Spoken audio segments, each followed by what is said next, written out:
So hi guys, good morning at welcome back sa ating vlog.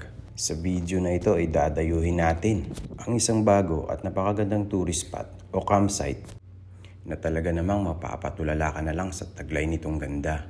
Lalo na kapag masaksiyan mismo ng sarili mong mga mata. At ito ang tinatawag nilang New Zealand ng Zambales. Matatagpuan sa Barangay Paudpud, Botolan, Zambales. Unti-unti nang nakikilala ang lugar na ito.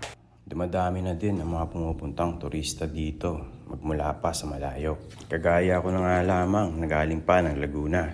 Sino ba naman ang hindi mapapadayo sa lugar na ito? Sa ganda ng tanawin, patag na lupain, mga kabundukang matatanaw mo mula sa malayo. At ang kakaibang hugis ng ilog dito na para bang kumpleto na ang nature tripping na nais mo. At siguradong hindi ka magsisisi at makakamit mo ang payapang hinahanap mo dito. Ayun. So guys, good morning. Oras natin ngayon, alas 5:30, September 26 at 24. Bali, kargado na naman tayo. Babiyaya ako ngayon papunta ng Zambales. Sana hindi umulan. Ayan ang ulan, no? Ayan ang bagyo. Kasi yung bagyo parating ng 25, 26, 27. Kaya inagahan ko na. Pero sana hindi pa rin tayo ulanin. Okay. Ingat sa biyahe natin. Kita-kits. Lamig. Di ko na isara yung jacket ko. Sana hindi tayo ulanin. Ay. Saka syempre sana makarating tayo ng maayos at ligtas. Yan ang importante. Kaya chill-chill lang tayo. Diyan na tayo magbayad sa dulo. Mahabang pila eh. Problema, hindi nare-read yung sticker natin kaya dukot-dukot lang tayo. Morning po. Ito po. Let's go! Ano lang, chill-chill lang tayo guys. Maaga pa. Maaga pa sumama sa liwanag. Ganda ng araw, palabas na oh. Ka-capture natin yung sunrise mamaya. The sunrise moments. Ano parang tawag dito, ano? Chasing sunrise. Naksabutan. Chasing sunrise. Woohoo! Ganda ng panahon, oh. Ayan, oh. Sarap mag-rides, oh. Yuhuu!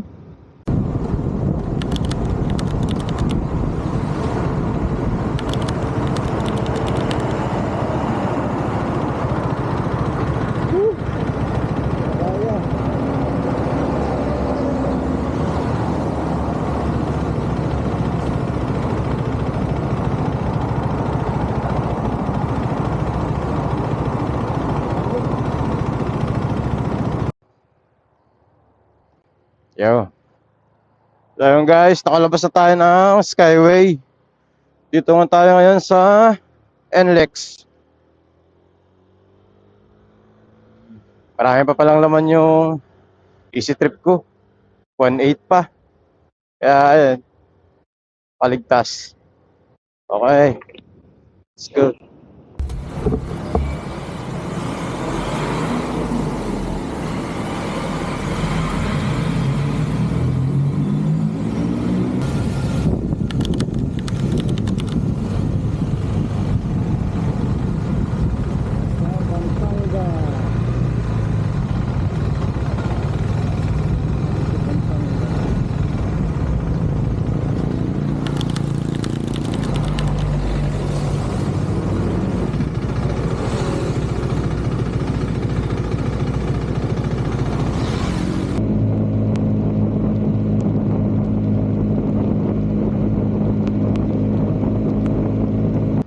Ganda ng daan, oh. Ganda pa ng ano, paligid. Ganda guys, ganda ng view. Scenic view. Ganda. Tapos sabayan mo ng kanta, oh. Di maamin ng damdamin na ngayon wala ka na sa aking piling. Balang araw, woo!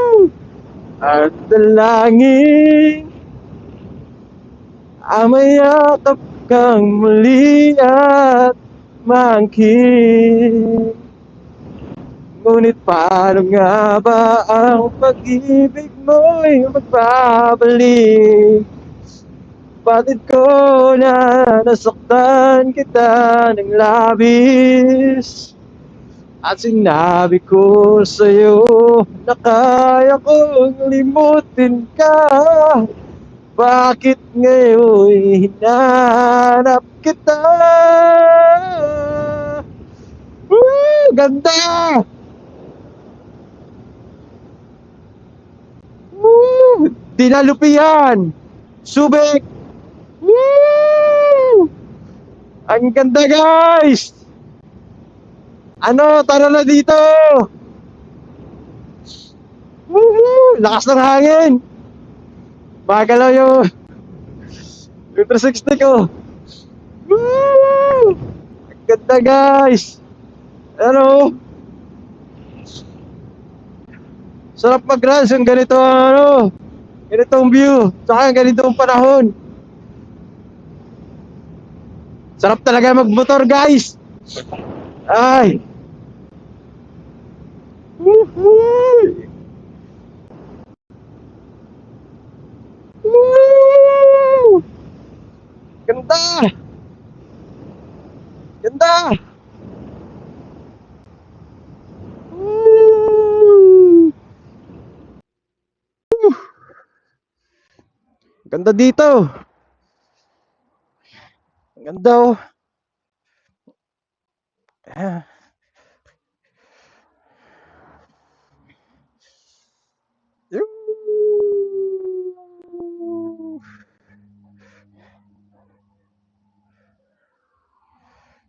Ganda tingnan ng mundo ko. Ganda pa ng panahon. Sarap. Sarap mag-rides.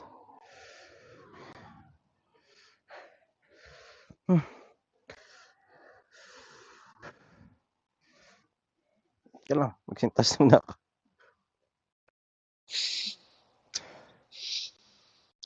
Sarap ng hangin, guys.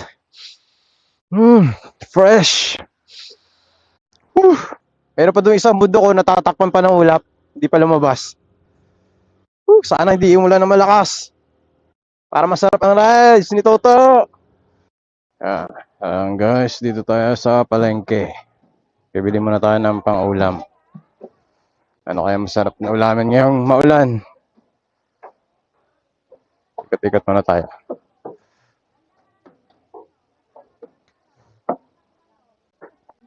So,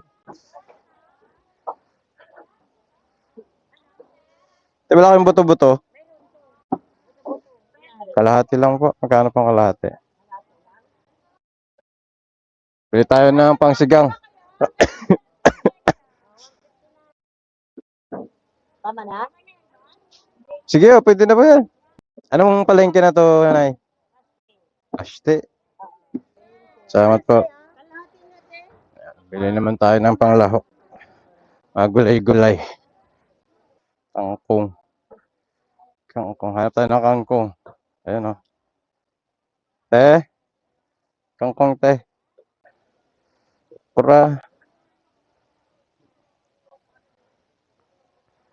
Ano pa ba? Dito to isa.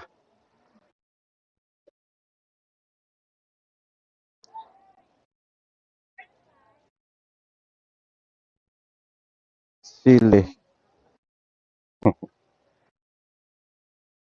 Magkano po lahat? 20. May sinigang kayo sa Sampaloc, te? Ayan na, isa naman pa. Mahal na, 70,000. Ito pa pala, oh, sitaw, oh.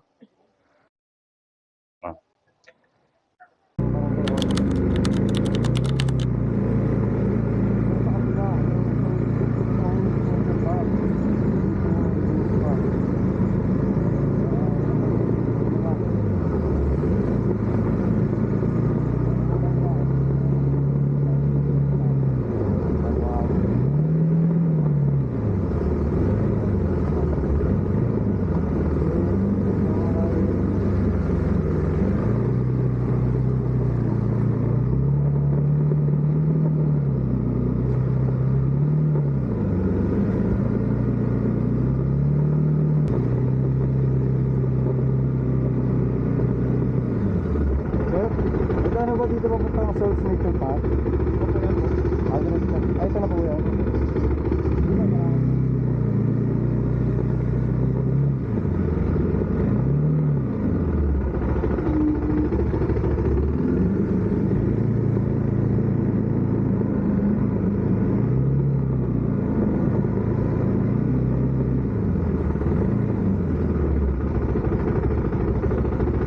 Sir, bukas.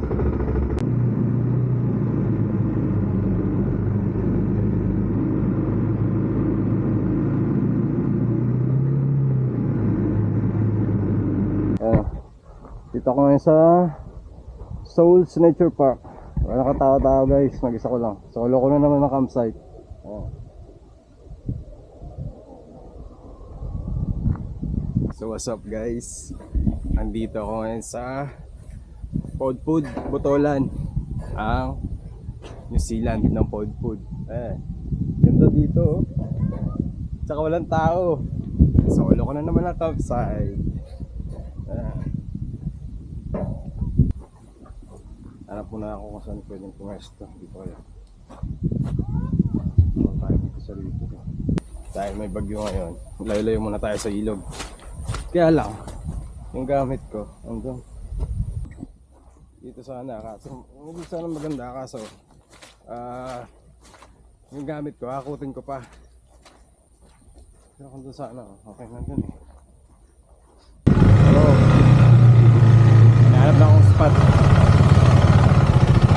Sobrang daming bakante. Mahirap pumili kung saan. Dito na ako. Pero kung ako dito sa ulan.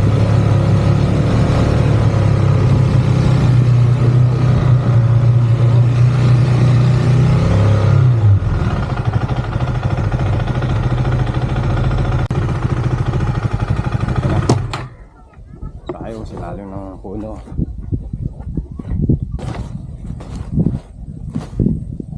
Gandang panahon kung ganito lang. Medyo maaraw lang ng konti. Pero maulap-ulap pa rin. So sana wag umulan ng malakas. Guys, meron tayo ng gamit.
Yung kanina nagtanong ako kung pwede mag-booking ngayong araw.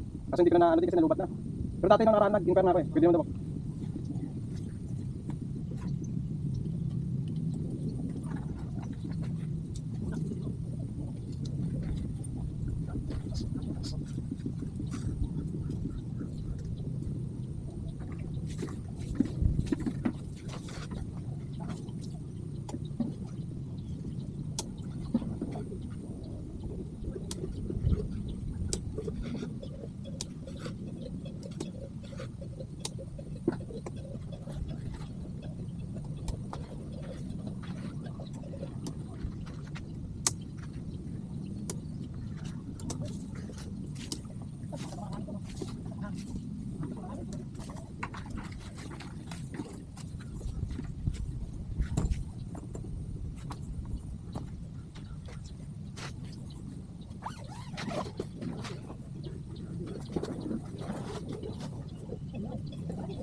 Saing muna tayo habang naghahanda ng habang siset up tayo ng mga gamit.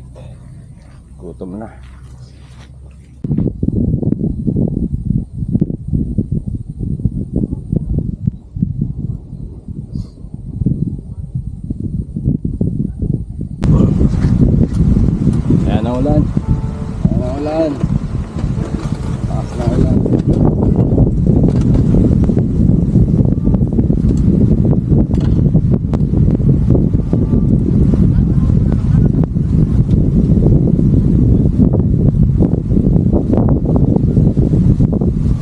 Magluluto ako ng sinigang na buto-buto na baboy.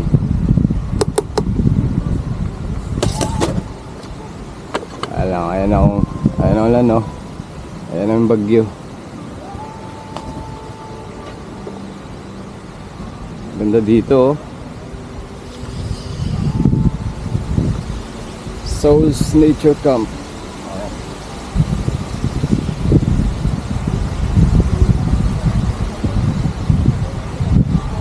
Dito ako nag-set up ng tent sa may puno para kahit paano may pigil-pigil sa hangin. Lakas na. Sige. Lakas na ng hangin. Tanggal na yung ako sa likod.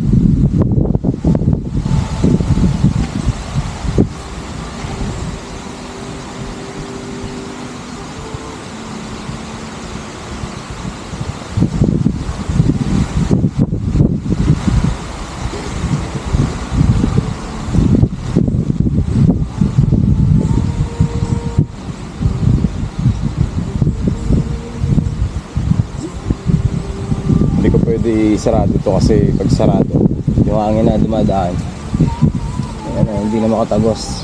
Bali baka tumingkaya yung tent natin para may lagay sa mga hangin. Ayan ulan, men. Ayan ang bagyo. Sana wag kang lumakas. Jacket tayo para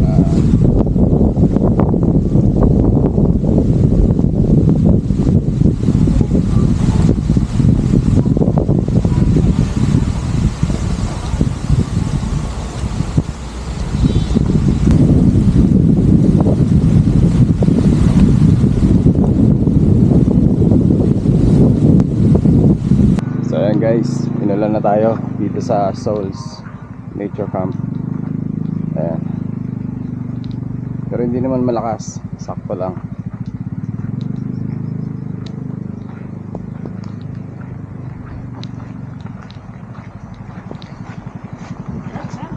Sige, salamat. Sarap ng pulutan, ah. Ayan. Huwag lang sanang lumakas ang ulan para walang hassle dito sa camping natin. Bisitahin muna natin, baka pinasok na ng tubig. Aray. Galog.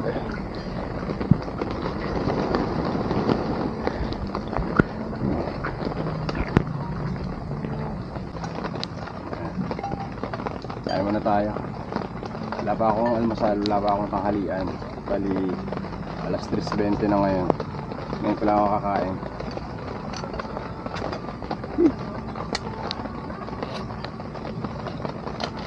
Hindi na ako nagdala ng plato. Ano na? Para pang sunod.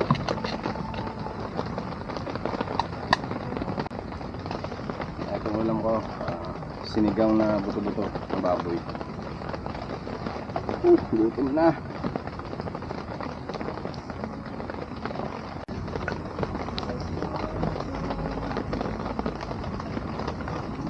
Sarap kumain habang ganito yung view mo. Ganda. Umuulan-ulan pa.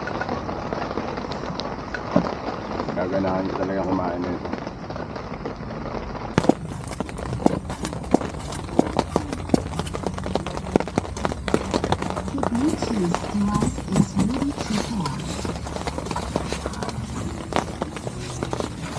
Pag maulan, siksikan dito sa loob ng tent ko yung mga gamit ko. Wala yung babasa eh. Hindi naman napasok ang tubig ulan sa loob. Pero naman, kaya goods. Recommended. Flood control tent. Ay, uy. Ay, sarap. Hi guys. Nakatulog ako, sarap ng tulog ko. Nagising lang ang ginaw, ang lamig. May ginaw na ako. Kape muna tayo. Masali. Yun.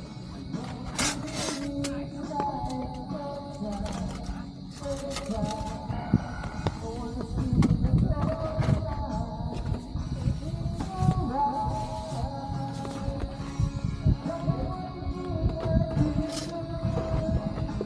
still in love with you.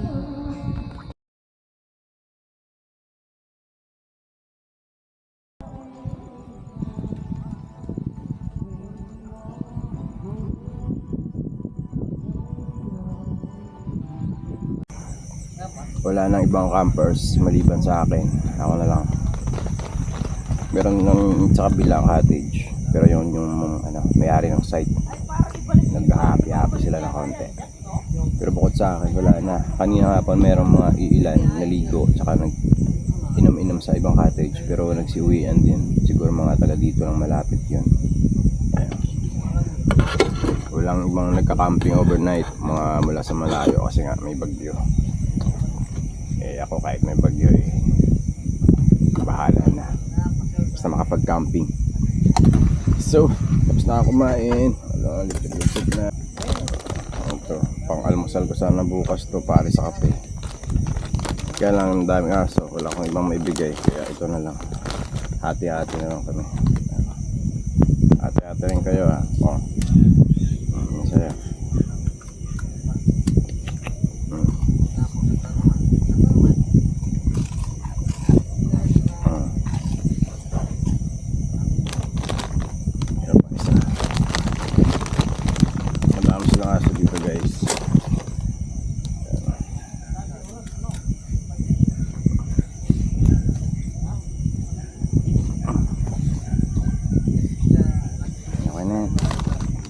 Wala na. Saan pa bukas to? Okay na.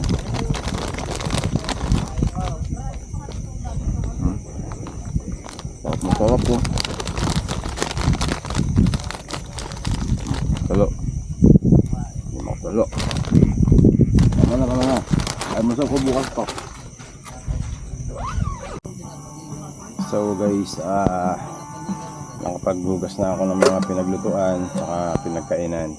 Kasi ang ginagawa ko pag gabi bago matulog, hinugasan ko na lahat, nililinis para wala na maamoy yung aso.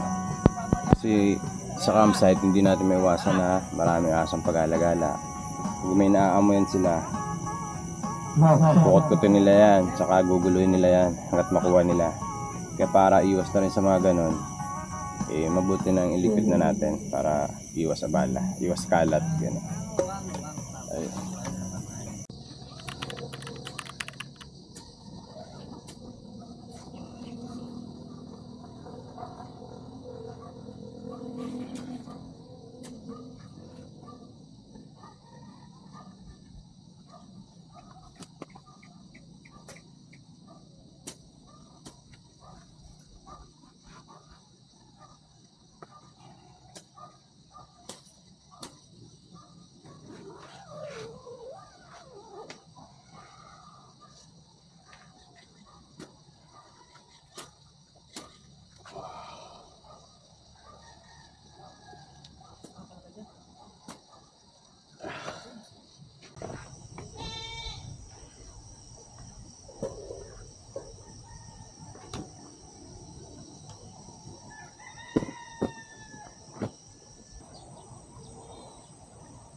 Pwedeng dumaan dito yung sasakyan tsaka motor kung gusto mo doon ka magtayo ng tent mong dala. Marami na rin silang cottages doon. Meron din dong lutuan sa gilid. Ayan.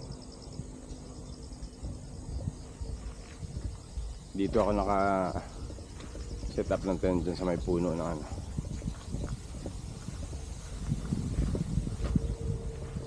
Dun sa kabila namang side, sa kabila ng river, hindi pwede magdala ng sasakyan o motor kasi walang daanan, tao lang. May maliit lang dun na bridge para lang makatayo yung tao. Kapag magandang panahon, ay isa nga sa mai-recommend ako na kailangan yung abangan ay ang sunrise o ang pagsikat ng araw dito.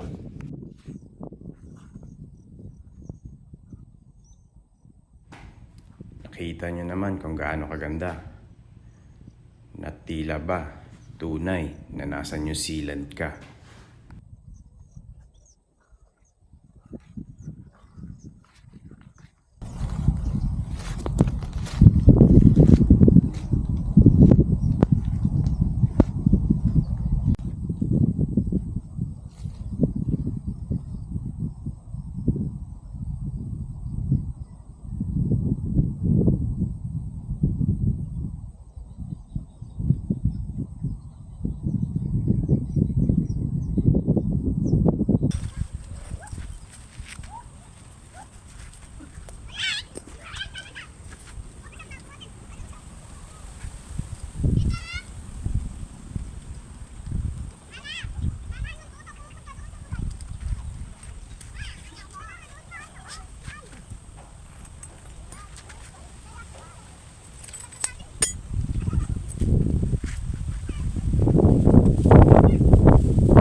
Maglalagay na ako ngayon ng